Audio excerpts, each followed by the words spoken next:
गरीब अमीर का कपड़ा। गंगाराम एक कैब ड्राइवर के तौर पर काम किया करता था। गंगाराम की पत्नी का नाम था विद्यावती। उनके 2 बच्चे थे, चिंटू बंटू। वे गवर्नमेंट स्कूल में पढ़ते थे। गंगाराम की कमाई काफी नहीं होने के कारण बहुत मुश्किल होता था। उसके कारण विद्यावती पड़ोसी घर में घर साफ करना, बर्तन धोना ऐसे काम लेकर महीने का कुछ न कुछ कमा लेती थी। वो बंगलों में रहने वाला रघुराम बहुत बड़ा करोड़पति था, लाखों कमाता था।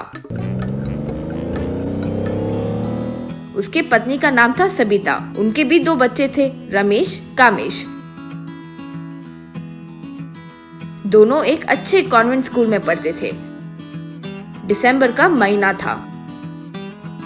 एक दिन विद्यावती गंगाराम से, इस बार बहुत ठंड है जी, रात को बेचारे बच्चे ठंड में कांप रहे हैं। हमारे पहनाए कपड़े जमीन से आए ठंड को रोक नहीं पा रहे हैं जी। वैसे ही बच्चों को डालने वाले चादर भी ठंड को रोक नहीं पा रहे हैं। रग खरीदना ही होगा।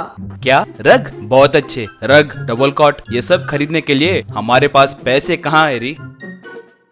हम किसी भी तरह सहन लेंगे जी, लेकिन इतने ठंड में अगर बच्चों को नहीं बचा पाए तो निमोनिया, फ्लू ये सब हो गया तो क्या करेंगे? ऊपर से शाम को बहुत ज्यादा ही ठंड है जी। गंगाराम भी दुखी होकर, ठीक है, किसी से उधारी मांग कर देखता हूँ, पैसे मिले तो बच्चों के लिए रग लेकर आऊंगा, कहकर निकल गया। गांव में बहुत लोगों से पूछा, लेकिन उसे कोई उधारी नहीं दिए। शाम को फिर आकर, हर जगह कोशिश किया री, कहीं पर भी उधारी नहीं मिल रही है। बच्चे वहाँ आए। माँ बहुत ठंड लग रही है माँ, माँ बहुत ठंड लग रही है माँ। तब वो बच्चों को बाहर लेकर आई। घर के सामने कुछ लकड़ियों को जलाकर उस पर केरोसिन डालकर माचिस जलाई। तब वहाँ एक छोटा सा अलाव तैयार हुआ। माँ बहुत खूब अच्छा गरम है ना बंटू?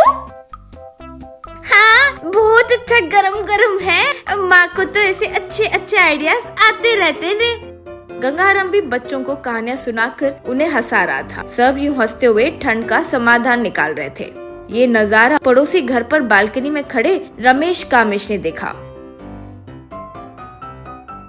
मम्मी मम्मी जल्दी आओ, मम्मी जल्दी आओ मम्मी, सामने देखो, सामने घर पर चिंटू बंटू बहुत एंजॉय कर रहे हैं, यूं पुकारा।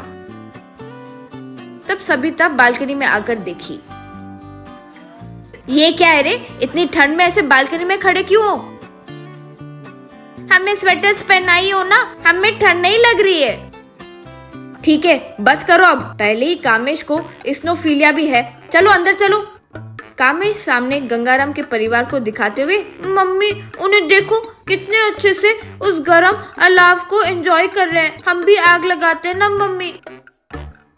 छी छी, वे एकदम कंट्री ब्रूट्स है, ऊपर से गरीब है, क्या अलाव अलाव कह रहे हो नालायको?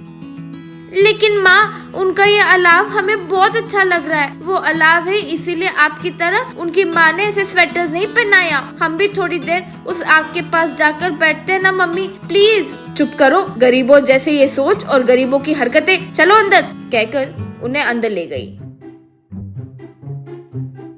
घर पर पिता से कामेश, डैडी डैडी सामने वाले घर पर चिंटू बंटू देखो कितने अच्छे से अलाव के पास उनके पिताजी से कहानियां सुनते हुए गर्मी सेक रहे हैं, हम भी वहाँ जाते हैं ना डैडी। कामेश की बातें सुनकर सबिता को बहुत गुस्सा आया। सारे कमरों में रूम वार्मर होते हुए भी ये गंदी सोच क्या है जिनकी? वो गरीब इंसानों के पास जाने की बात करते हैं।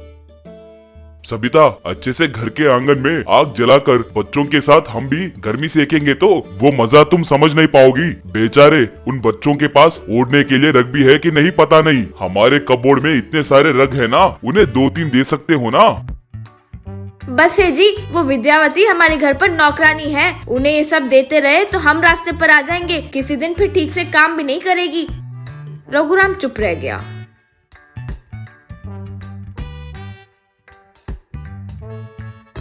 अगले दिन रघुराम हड़बड़ी में, सबिता सबिता, मुझे अभी अभी फोन आया, मेरे पिताजी की तबीयत सीरियस है कह रहे हैं, हमें तुरंत निकलना होगा, चलो चलो। अरे फिर बच्चे? नहीं, सिर्फ हम दोनों ही चलते हैं। अस्पताल में बच्चों को लेकर जाना सही नहीं है, उनको संभलने के लिए हमारी खाना बनाने वाली है ना, वो देख लेगी। दोनों कार लेकर जल्दबाजी में निकल गए। उस शाम कामेश को स्नोफीलिया ज्यादा हुआ और सांस भी बहुत मुश्किल से ले पा रहा था। तब खाना बनाने वाली को क्या करना है समझ नहीं आया। लाचार होकर विद्यावती के घर जाकर पूरी बात बताई। फिर सब कामेश के पास आए। गंगाराम कामेश की स्थिति को देखकर, इस बच्चे को तुरंत अस्पताल ले जाना होगा।